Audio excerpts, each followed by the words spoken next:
We ask that you please hold all questions until the end of the prepared remarks, at which time you will be given instructions for the question and answer session. As a reminder, this conference is being recorded today. If you have any objections, please disconnect at this time. I would now like to pass the call to Larry McGrath, Chief Strategy Officer. Larry, please proceed. Good morning and welcome to the CVS Health second quarter 2025 earnings call and webcast. I'm Larry McGrath, Chief Strategy Officer. I'm joined this morning by David Joyner, President and Chief Executive Officer, and Brian Newman, Chief Financial Officer. Following our prepared remarks, we'll host a question and answer session that will include additional members of the leadership team. Our press release and slide presentation have been posted to our website, along with our Form 10-Q filed this morning with the SEC. Today's call is also being broadcast on our website, where it will be archived for 1 year. During this call, we'll make certain forward-looking statements. Our forward-looking statements are subject to significant risks and uncertainties that could cause actual results to differ materially from currently projected results. We strongly encourage you to review the reports we file with the SEC regarding these risks and uncertainties. In particular, those that are described in the cautionary statement concerning forward-looking statements and risk factors in our most recent annual report on Form 10-K, our quarterly report on Form 10-Q filed this morning, and our recent filings on Form 8-K, including this morning's earnings press release. During this call, we'll use non-GAAP measures when talking about the company's financial performance and financial condition. And you can find a reconciliation of these non-GAAP measures in this morning's press release and in the reconciliation document posted to the investor relations portion of our website. With that, I'd like to turn the call over to David. David? Thank you, Larry, and good morning, everyone. This morning, we are pleased to report another consecutive quarter of solid results as we execute against our ambition of becoming America's most trusted healthcare company. In the second quarter, we delivered adjusted operating income of $3.8 billion and adjusted earnings per share of $1.81. We again increased our full year 2025 adjusted EPS guidance to a range of $6.30 to $6.40, up from our previous range of $6 to $6.20. Our strong results and updated expectations reflect the power of our diversified business. We are seeing the impact of our intense focus on the execution within our Aetna and pharmacy businesses, while managing incremental pressure in healthcare delivery. We are encouraged by our enterprise performance and revised outlook, especially in this very dynamic environment. At the same time, we continue to maintain a prudent and respectful outlook for the remainder of the year, with clear opportunities for outperformance. Brian will provide specifics later in the call. As we focus on delivering against our financial commitments to you, we are also taking on the largest challenges in healthcare: affordability, access, and inconsistent care coordination. The breadth of these problems means that they can't be addressed with a fragmented, piecemeal approach. Instead, it requires holistic solutions implemented by companies with the necessary reach, capabilities, and focus to execute on them. CVS holds a unique position in healthcare with our diverse and scaled businesses, our national footprint of community health destinations, and the deep connections we have with more than 185 million consumers. We have unmatched reach and powerful insights that drive our innovation and differentiated solutions. Tackling these challenges requires that each of our businesses be best in class. I'm pleased to report that we are making meaningful progress in the Aetna business. Our recovery has been a top priority. We realigned the organization and strengthened our talent with a clear focus on creating distinction in the marketplace. We enhanced our operations using technology to automate and streamline processes that improve service and reduce friction for our members and healthcare professionals. We're starting to see the results of these efforts, delivering better experiences while also allowing us to better navigate this elevated utilization environment. But our work is not done. As we look ahead, we will maintain this intense focus, continuing to diligently execute against our margin recovery plan. While we are pleased with the improvements we are seeing at Aetna, we continue to see pressure in our healthcare delivery business, driven by higher medical benefit ratios at Oak Street. This is partially offset by continued positive performance at Signify Health. Value-based care remains a critical component of our Medicare Advantage strategy, as we know that it delivers better clinical outcomes, better patient experiences, and a lower total cost of care. We are working with urgency to further strengthen this business and ensure seniors can benefit from this industry-leading model. This includes improving operations through investments in technology, enhancing leadership with talent from across CVS Health, and improving our partnerships with our payer clients. We know that Oak Street capabilities are best in class and are taking the right actions to improve performance. Let me turn now to our pharmacy businesses. At Caremark, we are delivering on our commitments to clients and members by doing what PBMs do best: adapting to client needs, driving down drug costs, and helping to deliver better access and outcomes. Managing trend remains the most important focus for our customers as they try to balance the benefit of new drug innovations and their higher cost. Our PBM is saving consumers and clients billions of dollars a year on drug costs, but we must continue to innovate and drive more savings. For example, our clients needed a solution as they experienced the impact of the rapid growth in the use of GLP-1s. Spend in this category for our employer clients has nearly doubled over the last 2 years and now represent 15% of their pharmacy costs. On July 1st, we took a significant step to create competition among manufacturers to lower costs in this drug category. We used our unique capabilities to minimize friction, resulting in over 95% of the eligible members adopting a preferred formulary weight loss product. However, we know drug therapy alone is not enough to achieve the best outcomes. To address this, we offer a powerful weight management program that empowers patients to achieve greater weight loss than drug therapy alone. Importantly, our program participants on average achieve double-digit % weight loss at 12 months, regardless of the drug they use. Our innovation, reach, and clinical capabilities differentiate us in the PBM marketplace. We're having a strong start to the 2026 selling season, with retention expected to be in the high 90s. Our approach and commitment to lowering cost is also leading to new wins with the most sophisticated clients. For example, in our new business win with CalPERS, they specifically highlighted our commitment to delivering more affordable drug benefits and our performance-based model that emphasizes managing pharmacy costs and ensuring clinical quality. In our retail pharmacy business, we are working tirelessly to be the source of stability as we ensure the communities we serve across America maintain access to their medications. PCW delivered another strong quarter, despite persistent reimbursement pressures. Our performance is a direct result of our ability to anticipate market dynamics and take the right actions to lead the industry. We've made deliberate investments in technology and our colleagues to strengthen our operations, deliver best-in-class service, and ensure we are the employer of choice in the pharmacy market. Our front store business continues to improve as we grow our customer base and gain retail share. We continue to have best-in-class generic drug purchasing through Red Oak, and we share those savings with our payer partners through our CVS cost manage model. Under this new model, we are fairly reimbursed for every script we dispense and the value we provide to our customers. We are encouraged by the transition of our commercial scripts to CVS cost manage, which continues to be in line with our expectations. We're making good progress on the next stage of evolving the pharmacy reimbursement model as we transition our government business to cost-based pricing models for 2026. This quarter, we made a number of important announcements as we strive towards our goal of improving the healthcare experience in America. Last month, we announced our pledge with CMS to streamline, simplify, and reduce unnecessary complexities in healthcare. We've taken a leading role in the industry's initiative to improve prior authorization and deliver a better experience for providers and patients. But we're not stopping there. We've taken steps to make the prior authorization process simpler for patients undergoing cancer care. We are bundling multiple requests into one upfront approval, eliminating unnecessary complexity. The response to this initiative has been encouraging, and we're working hard to expand the program to additional therapeutic areas.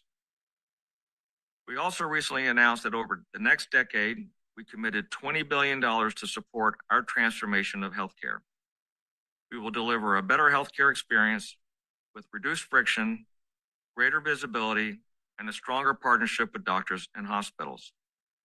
By delivering on these ambitions, we'll enable providers to focus on patient care instead of administrative tasks. Members will benefit from the clearer communication and simpler healthcare journeys. We will develop new ways to connect the healthcare landscape so it works better for people. We will use emerging technologies to innovate and drive the transformation of the healthcare experience of today, making it unrecognizable in 10 years. Our investments will allow us to drive change at scale and will empower consumers with the right information to engage on their terms. We look forward to sharing additional updates and innovations in the near future. We are building momentum as we navigate what continues to be a dynamic and evolving environment. We're strengthening our position as we execute against our strategic priorities and deliver solid results. We remain focused on building trust and are setting expectations that are appropriate and achievable and continue to focus on areas where we can drive out performance. With that, I'd like to hand the call over to Brian. Brian?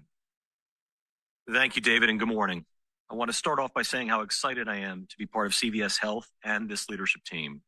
I joined CVS Health because I truly believe in the meaningful impact we can have on improving healthcare in this country.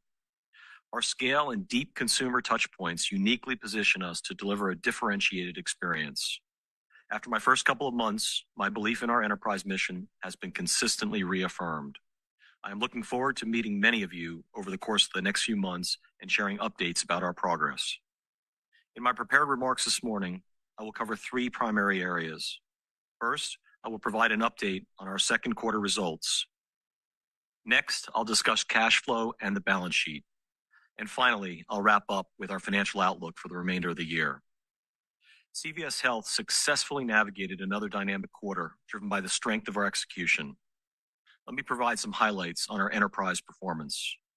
Second quarter revenues of nearly $99 billion increased approximately 8% over the prior year quarter, driven by revenue growth across all segments.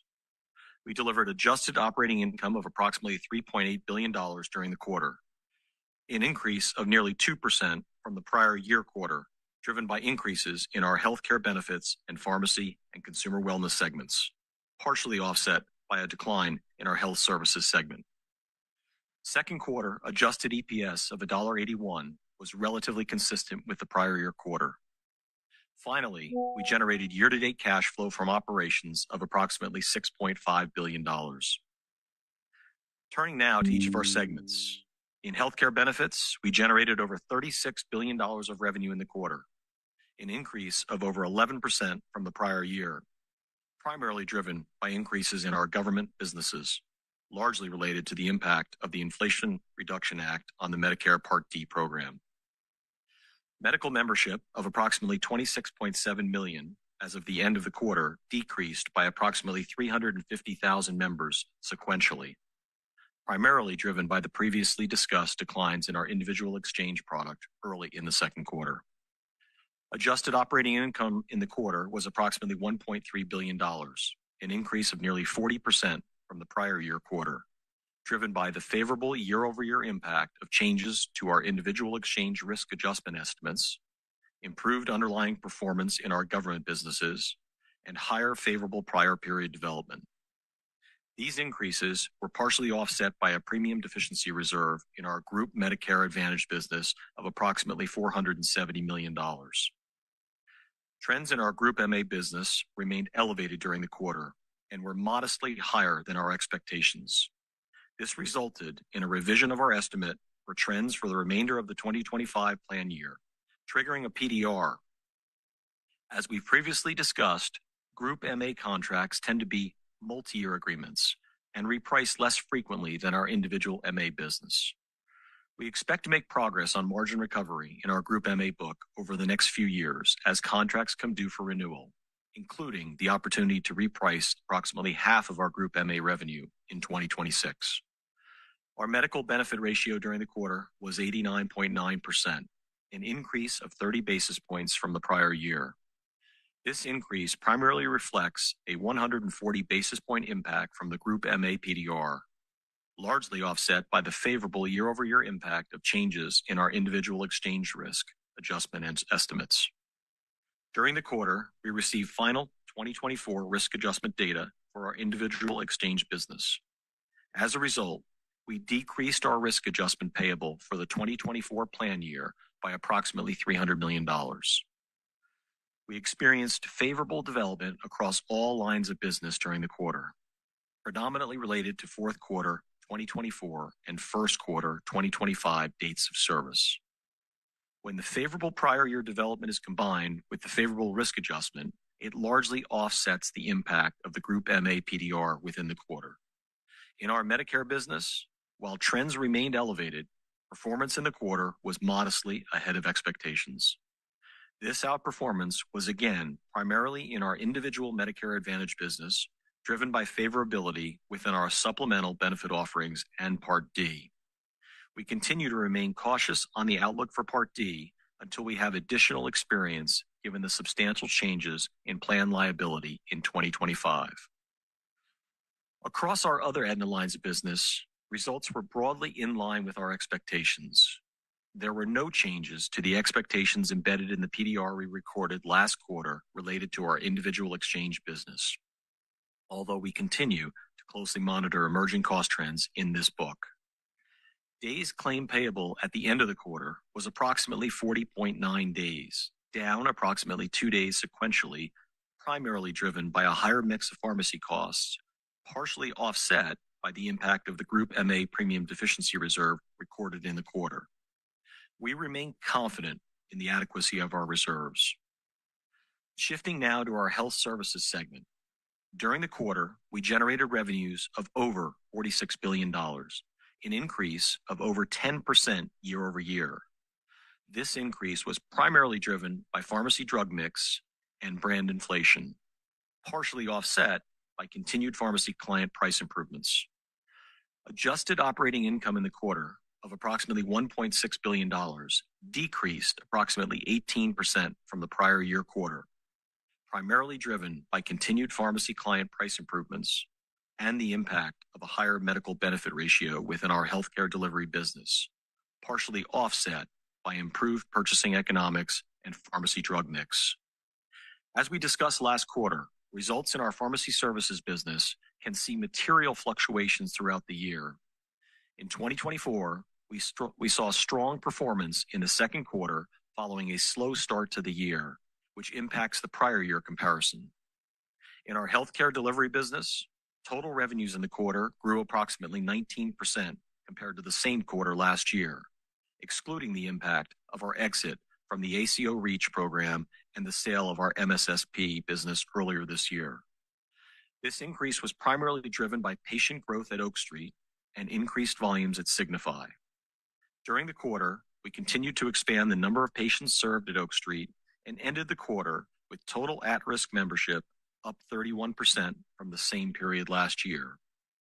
Results in our healthcare delivery business were pressured during the quarter primarily due to a higher medical benefit ratio at Oak Street Health. These pressures were partially offset by another quarter of solid performance in Signify, driven by continued strong volumes. Our pharmacy and consumer wellness segment delivered another strong quarter as our focus on operational excellence and technological enhancements continues to enable us to deliver superior experiences for our customers. During the quarter, we generated revenues of over $33 billion, an increase of over 12% versus the prior year quarter and over 15% on a same-store basis. These increases were primarily driven by pharmacy drug mix and increased prescription and front store volume, including some early impact from the acquisition of a portion of Rite Aid scripts, partially offset by continued pharmacy reimbursement pressure. Retail pharmacy script share in the quarter grew to approximately 27.8%, an increase of approximately 60 basis points from the same period last year. Same-store pharmacy sales in the quarter grew over 18% compared to the prior year, and same-store prescription volumes increased over 6%.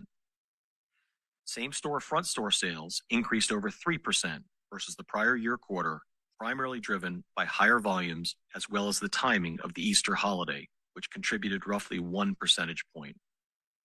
Adjusted operating income increased nearly 8% from the prior year to over $1.3 billion, primarily driven by increased prescription and front store volume, partially offset by continued pharmacy reimbursement pressure. Turning now to cash flow and the balance sheet. We generated cash flows from operations of approximately $6.5 billion in the first half of the year.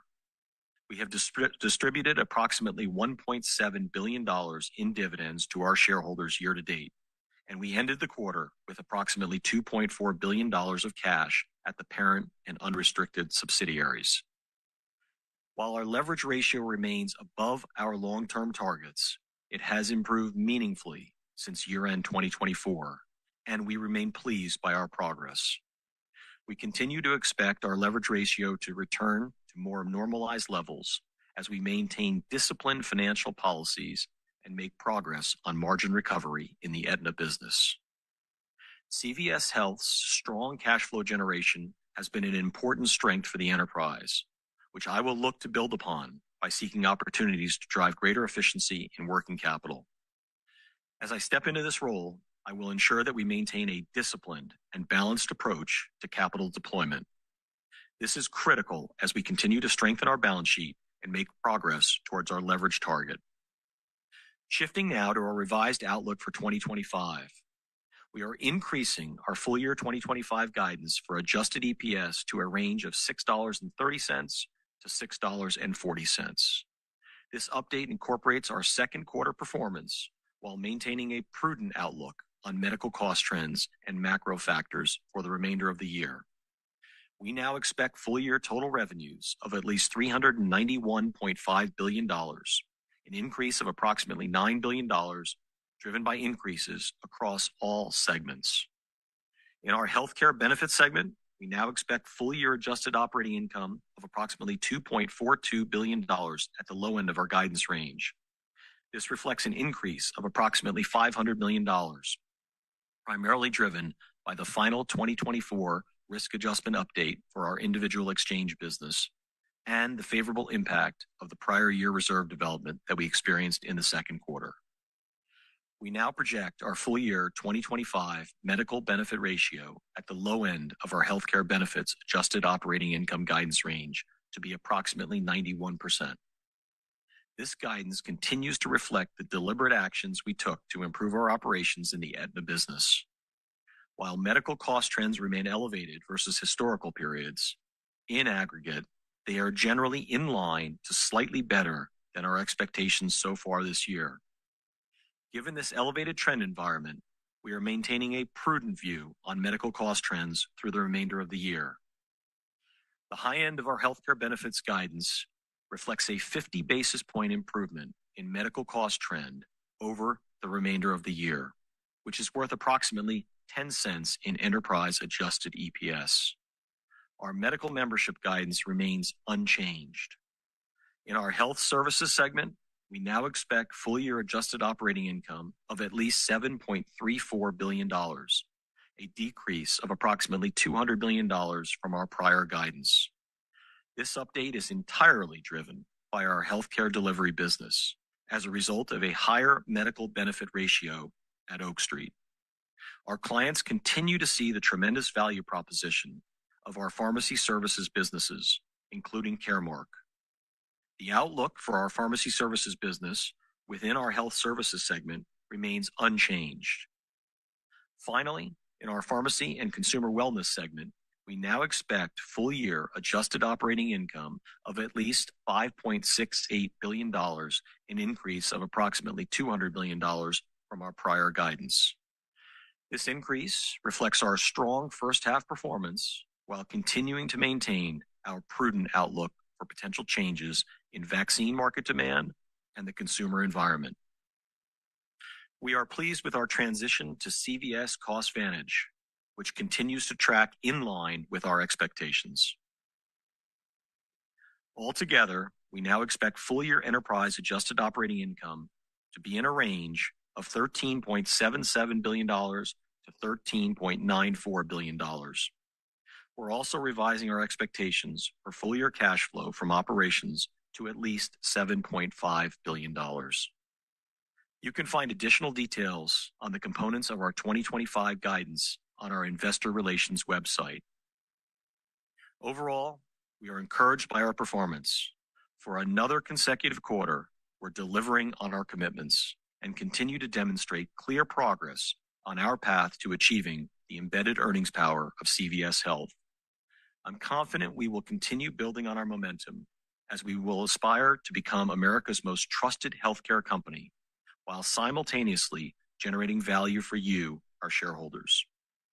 With that, we will now open the call to your questions. Operator? Thank you. At this time, if you would like to ask a question, please click on the Raise Hand button, which can be found on the black bar at the bottom of your screen. When it is your turn, you will receive a message on your screen, and then you will hear your name called. Please accept, unmute your audio, and ask your question. We ask that you please limit yourself to one question this morning. We will wait one moment to allow the queue to form. Our first question will come from Lisa Gill with JP Morgan. You may now unmute your audio and ask your question. Great. Good morning and congratulations on the results. And welcome, Brian. I look forward to meeting you. Obviously, Q2 strong performance and HCB up 40%, $600 million beat on the core side by our numbers. Underlying assumptions and visibility, when we think about how that looks post the quarter and the guidance that you've given, there's a lot of moving parts here. Can you maybe just talk about the level of visibility you have, what some of the underlying assumptions are, your level of conviction moving into the back half of the year? Yeah, thanks, Lisa, and I appreciate the question. Before I turn it over to Brian, let me just make a couple of high-level comments about the Aetna business. One is, we know this has been one of the top priorities of the enterprise. It's been an enterprise focus on the multi-year recovery, and I'm really pleased with the progress to date. And we'll share some color on the back half of the year as well. One of the things I think is equally as important is the innovation that Aetna is driving. So while they're focusing on the recovery, they're equally focused on driving innovation, simplifying healthcare. You've seen this in the work we've done with the prior authorizations, with the bundled PA process, as well as the new care path and technology that we're rolling out. So I'm really bullish on the progress that Aetna is making. And so I'll turn it over to Brian to give some of the financial details. Then I'm going to have Steve provide some color more broadly on the Aetna business. Brian. Thanks, David. And good morning, Lisa. Thanks for the question. In terms of HCB, it was the second consecutive quarter of strong results. We saw our earnings grow by $370 million year over year, so a good quarter. As David mentioned, encouraged by the performance across our HCB businesses. The notable exception, Lisa, is our group Medicare Advantage business, which continued to be pressured. The medical cost trends, I would say, across all lines of business remained elevated, but they were modestly favorable in aggregate. There were some impact in the quarter, though, from one-timers that I'd call out for you. One, there was a favorable risk adjustment of about $300 million related to 2024 plan year. Additionally, we had some favorable net PYD. Those two were largely offset the impact of our group MA PDR, which came in at $470 million. And if you strip out those underlying items, the HCB business beat by about $500 million in the quarter, which is a strong performance. The beat itself was primarily driven by Medicare, particularly from individual Medicare, and the two components were Part D and supplementals. And then I would just remind you, as we're thinking about the back end of the year, Part D continues to track modestly ahead of expectations, but we're maintaining a cautious outlook until we have more experience given the changes in the plan liability from the IRA. So, Steve, maybe I'll turn it over to you for some more color. Sure. Thanks, Brian. And good morning, Lisa. Thanks for your question. So I'll provide maybe a few high-level comments about Aetna overall, and then get into some specifics relative to the line of business, each line of business. Like our priorities, as Brian stated, David said in his prepared remarks, remain absolutely unchanged. We're focused on returning Aetna to its target margins and frankly, a leadership position in the industry. really encouraged by the strong progress in the quarter and the first half of the year in totality. And while it's early, it's a multi-year journey here.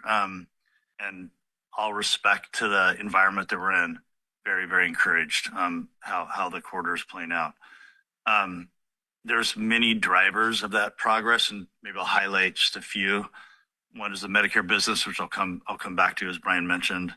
But also, we've significantly strengthened our operations and our fundamental capabilities, which allows us to have better insight into our trends and then actually be able to take action against those trends. Very happy with how we've improved the operations and just our fundamental capabilities. And then we have increased management rigor overall. We remain incredibly disciplined, whether it comes to pricing or just how we think about the business overall relative to our clear priority. And then we've developed a culture of relentless execution and focus. And so that's all playing out nicely and really encouraged by those results. I also am very proud of the management team and our colleagues. We've strengthened our management team, and I really appreciate how the leadership and our colleagues have come together and just really pouring everything they have into serving our members, partnering with the providers in increasingly innovative and distinctive ways, as David mentioned. Relative to Medicare specifically, there's several key points I'd like to make that have contributed to the progress of that business and the year-to-year improvement.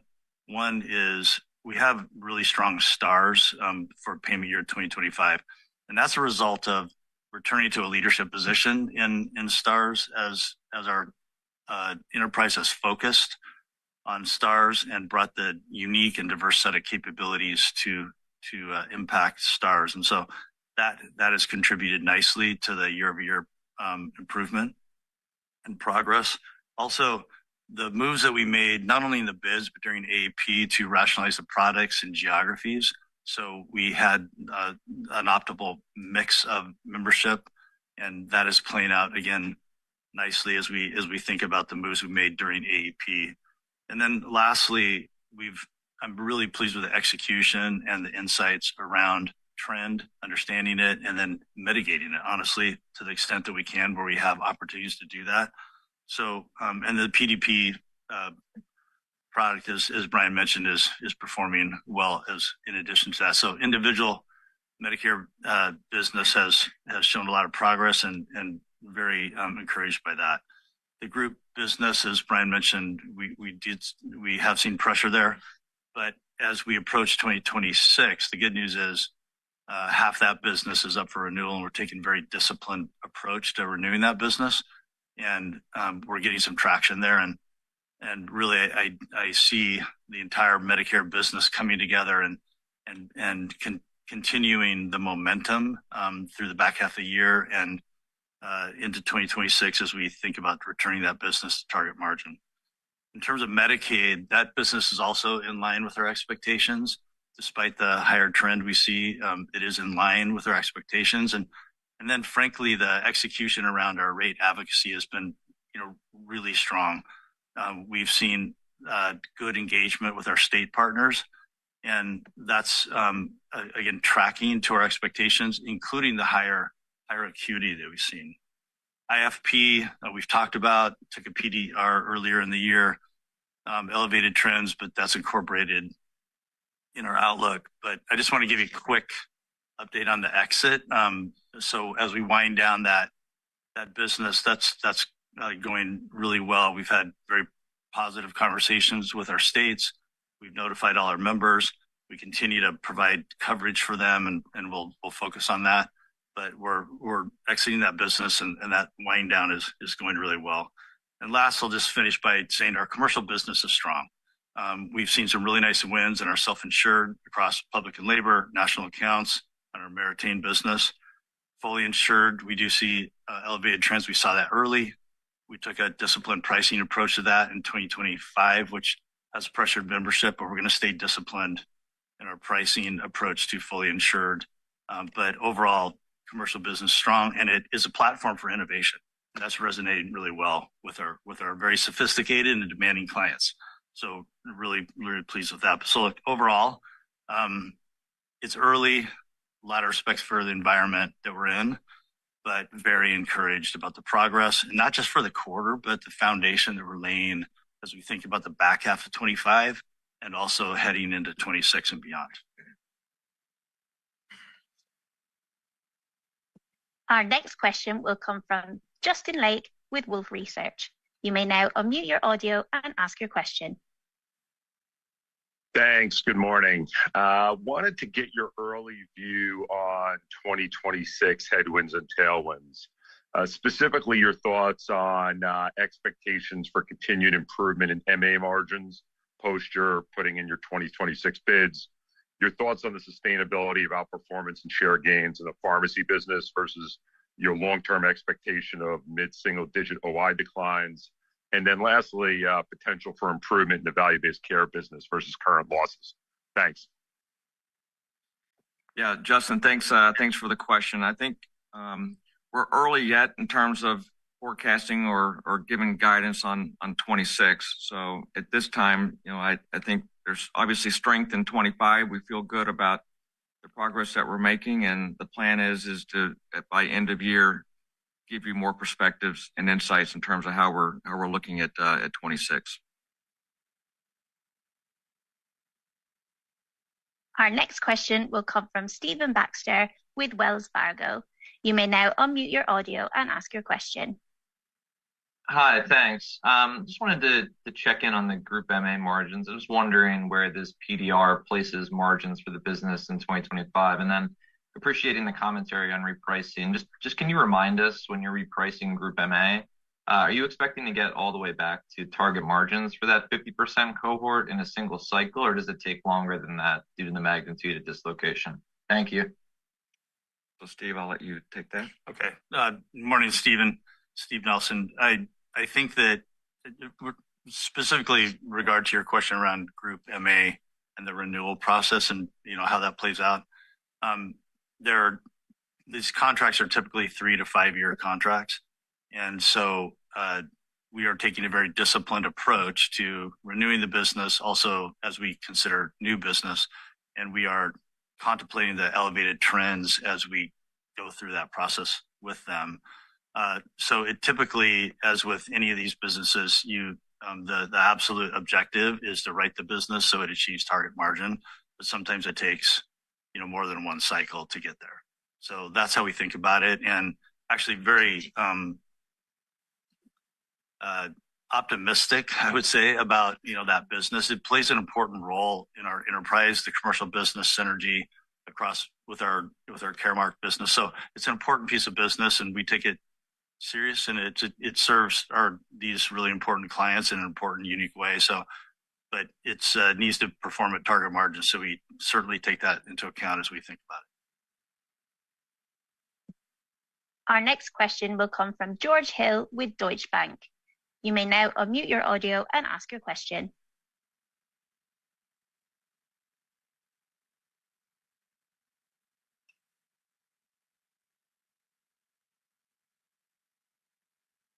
George, if you would like to unmute your audio and ask your question. Can you hear me now? I apologize. New to the format here. And Brian, welcome to the call. My question was about the outlook. Good to have you. My outlook was about the pharmacy segment outlook for the back half of the year. Maybe could you break out if there's any changes in the vaccine outlook, talk about the impact of reimbursement stabilization and maybe the impact of the Rite Aid file buys, and are there any other moving pieces we should consider, and kind of should we think about this performance as sustainable? Thanks. So from a guide perspective, Prem, do you want to talk about the business and then I'll talk about the numbers? Yeah, sure. So thanks for the question. So first off, really strong performance in our PCW business, and we continue to be focused on the strategy we laid out at Investor Day a few years ago. And so if you think about what we've done, we've focused on strong service levels in our business, and we continue to be America's leading pharmacy and community destination for pharmacy because of that strong execution and the consumer trust we've been able to gain with our 200,000 plus colleagues that we have. Our results reflect our strength. If you think about our top line growth of 12.5%, an AOI increase of about 7.6% in the quarter is reflective of where we've been focused. On the pharmacy side of that business, we saw strong script comp growth around 6.5%, and that's primarily driven by a few factors. One is the innovation and our continuing strong service levels, but also from the market disruption we've seen from other pharmacies closing. And lastly, CVS Cost Vantage, we're proud to say, as we've said on prior calls, that we've delivered it into the commercial marketplace. All of our contracts are on Cost Vantage, and they're performing in line with our expectations. And then, as we've said before, or as we've seen in this quarter in front store, we continue to improve as we grow our customer base from market disruption, as well as our retail share gain. So, this is all really, kind of part of our long-term strategy. But lastly, all of this is powered by our technology advancements and our strong operating model we have underlying this business to really focus on consumers and driving their needs in the 9,000 plus local community destinations we have. So maybe I just comment on the guide as a follow-up to Prem's comments. As he mentioned, the strong volumes, impressive with the strong script growth, 6.5%, and the strong front store sales of 3.5%.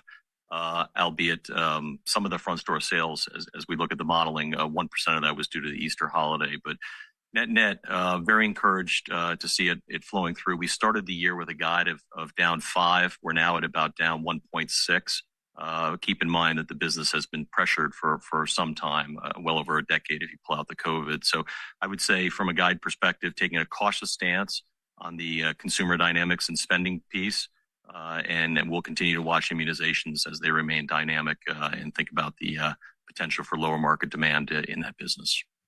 And maybe just one addition over the top here. This has been a multi-year effort.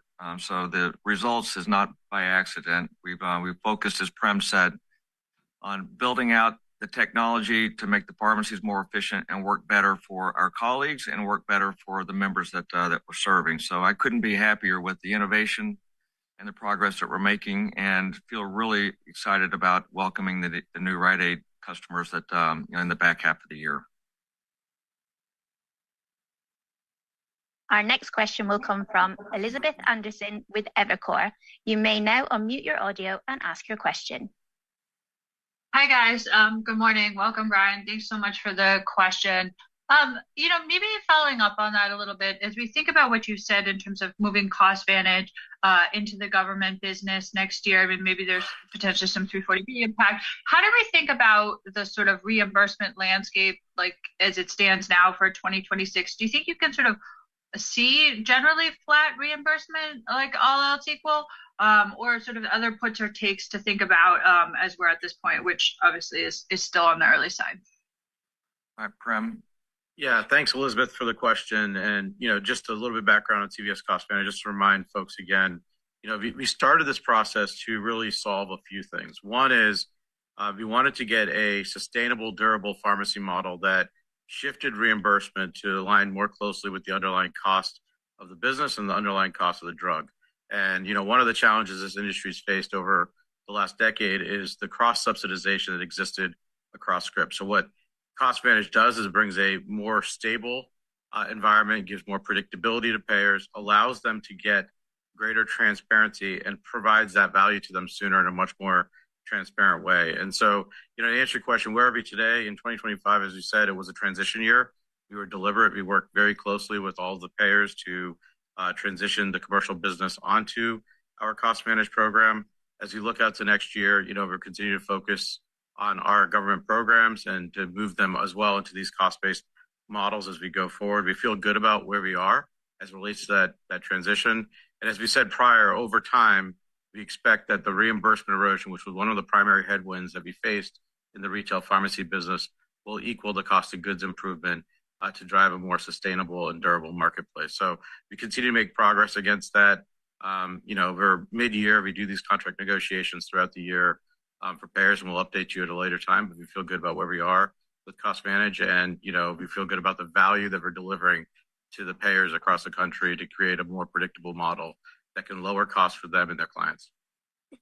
Yeah, and Elizabeth, maybe just one other thing in terms of the innovation that we're driving around the pricing model. So this is not just being executed and delivered in the retail setting. The PBM Caremark is also driving new price models to remove the cross subsidies and some of what I think is the inefficiencies in the pricing of the products today. So I think if you have parallel paths and the market begins to move, you'll begin to see a more rational pricing structure across the market.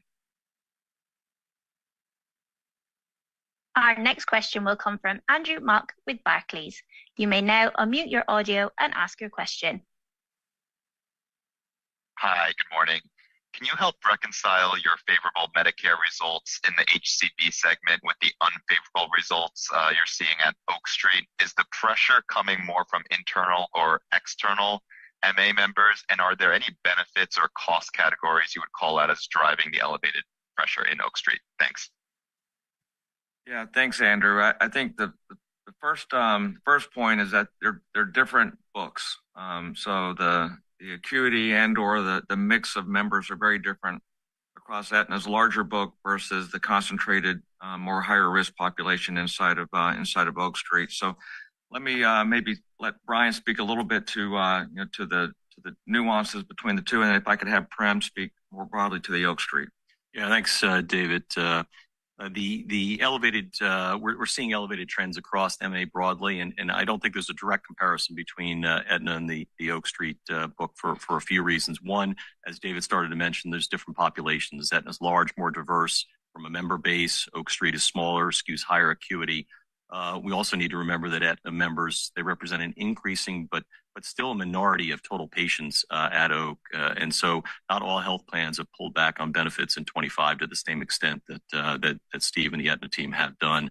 So as David mentioned, value-based care, it remains a critical component to our strategy, providing better experiences, better outcomes, lower cost. And I think, Prem, you can talk to Oak Street's care model being best in class. Yeah, absolutely. So, as Brian and David said, we saw some pressure inside of our healthcare delivery business. That was driven by, what I'd say in Oak Street, persistent elevated medical costs, the member mix that we had, and then the more robust benefit and supplemental benefit offerings that plans provided to their members. And this was partially offset by strong performances signified, driven by in-home assessment volumes. If you look at Oak Street specifically, we're focused on addressing the market dynamics while strengthening the business and improving the financial performance over the short and long term. And, what I'd say is there's 4 areas that we're really focused on. One is we've put in place a strong leadership team with new leaders that have deep-rooted experience in value-based care and population health management. 2, we continue to look at the technology stack and the operations to provide, the leading clinical solution from a technology perspective for our business. And we focused, that has to drive to better medical cost management. Oak Street was one of the best large-scale clinical programs out there for value-based care. We continue to look at how we're going to leverage our tech stack to drive that even further. And then lastly, we're going to take a thoughtful approach to center expansion while prioritizing patient growth inside of those centers. And so from my perspective, we remain committed to value-based care. It's an important part of our healthcare system. And we've been really intentional in our strategy to focus on assets with a proven track record like Oak Street and delivering improved quality and experience while managing cost. Our next question will come from Eric Percher with Nephron Research. You may now unmute your audio and ask your question. Thank you. I'll stick with health services. And Brian, a similar visibility question as you addressed on HCB earlier. It's proven harder to draw a line in the sand on delivery HBR. Can you speak to visibility at this point of the year and maybe how much of the $200 million in headwind was first half versus expectation for any improvement in the second half? And then for the team, I know there's no change in pharmacy services, but could you speak to the customer price improvements, and are you seeing more cost to retain this high 90s retention level? Sure, Eric. Thanks very much for the question. As I mentioned in the prepared remarks, we are seeing pressure in HCD, specifically Oak, and I think it's driven by the higher medical benefit ratio, and that's attributed to elevated medical costs, member mix, more robust benefit offerings. As we think about, and some of that was offset by the solid performance that Signify, as Prem had mentioned a few minutes ago, but as we think about the guidance reduction in the segment, it's all coming out of HCD, and as we think about the the revised expectations for the second half of the year, we think we've captured a trend. And as I sit here today, I would say HSS earnings distribution, as you look at the back half versus the front half, 2H is roughly evenly split between the two quarters from a cadence perspective, probably with a slight tilt towards 4Q from a profit perspective. Prem, did you want to? Yeah, so maybe Prem, if you can speak a little bit to the selling season and how the PBM is performing. Yeah, thanks, Eric, for the question. So we're really pleased with the strong start to the 2026 PBM selling season.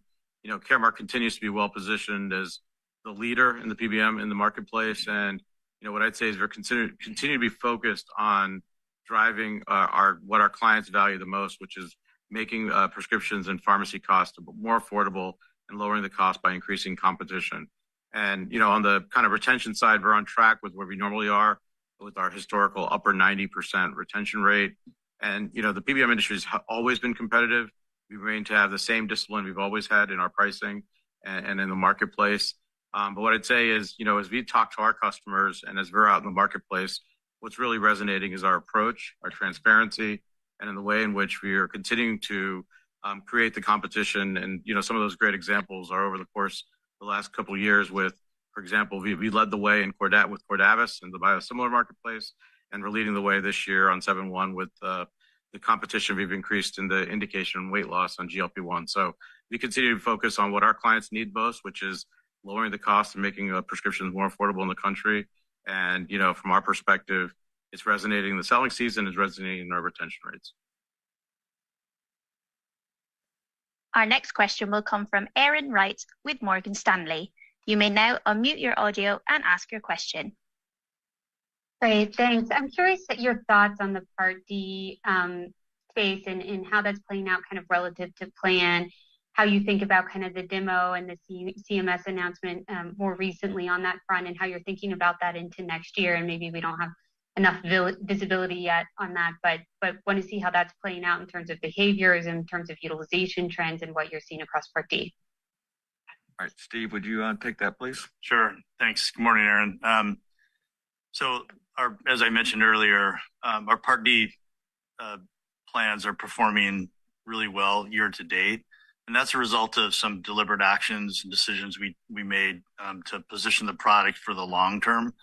So we deliberately wanted to de-risk this with the shifts in the IRA and some of the policy things as put more risk and more cost to the health plan. So we reduced our plan offerings, eliminated the enhanced plans, so we just have one standard plan, and that has changed sort of the mix. And then we also made some design changes. So overall, in 25, the business is performing well, but as expected, that did have some membership implications. So we think that'll continue to play out a bit, but not as much as we lost in the first half of the year. But this is all with the eye towards returning our business to target margins and creating a sustainable product. And so as we contemplated 2026, we took that same approach, and our bids focused on ensuring a sustainable product for 2026 and beyond. Now, we just got the guidance from CMS earlier this week. We're still digesting that, and we really won't have more insight into that until we kind of get through our process. And obviously, the entire competitive landscape impacts how we think about it as well. So more to come there, but again, those products, Part D, are performing well for us, and we're going to continue to make sure that we make decisions and to create that and continue that sustainability. Our next question will come from John Ransom with Raymond James and Associates. You may now unmute your audio and ask your question. Hey, good morning. I'm proud of myself for understanding this new process. My question is, and I know this is a small part of the business, but the front end part of the drug retail business has been a struggle for the industry for probably as long as I've been covering it, which is forever. I just wonder, as you kind of look through your business strategies, what are we doing differently? And I am intrigued that you're back in the business of even buying drugstores, but what's the long-term strategy to address sort of the competitive pressures in the competitive position of the front end? Thanks. Yeah, John, thanks for the question. And look, we have a very solid front end business, and we've been focused on it with a very strong management team and been deliberate with how we're thinking about that business. So as you saw in this quarter, we saw our trip comp increase about 2.7% from LY, and we continue to see, retail share gains, which is new for this part of the business. If you look at it over a longer duration of period. So the strategy we have in place is, one, how do we create more value for consumers in the offerings that we have? How do we continue to work with our vendors to help reduce the cost so we can provide that value up front? And then secondly, or I'd say thirdly, is how do we get more consumers and foot traffic into our stores and be there? And so we're benefiting from some of the, what I'd say is adjacency to pharmacy as it relates to that, meaning that as we get more and more pharmacy patients, they utilize our front store services. Second, we've been focused on our consumer, what I'd say marketing efforts and other ways in which we're bringing those customers into our stores and continue to drive that value, the value price equation. So, I'm really impressed with the progress we're making on our front store. We continue to gain traction. The leadership team has been focused about this. And you're right, John, we don't spend enough time on these calls on that, but it is an important part of our business and something we're really focused on. We've been very deliberate on how we turn that around into the future. Our last question will come from Brian Tanquilut with Jefferies. Please now unmute your audio and ask your question.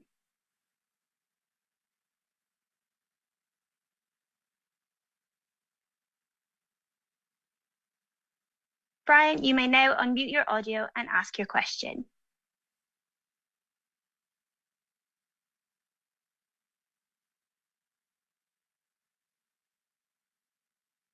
If you can press *9 to unmute yourself. Okay, so operator, looks like we're challenged with the last question, so I think we're at close. And as I think about before I end this call, I just want to thank the 300,000 dedicated colleagues for the work that they do every day. It's because of you I'm confident in our future and our ability to become America's most trusted healthcare company. Also want to thank everyone for joining this call today. And we're extremely excited about the progress and look forward to providing you additional updates. And I also want to make an announcement that our plan is to have an Investor Day on December 9th and more details to follow. So thank you for the call today. Thank you for joining CVS Health's second quarter 2025 earnings call. This concludes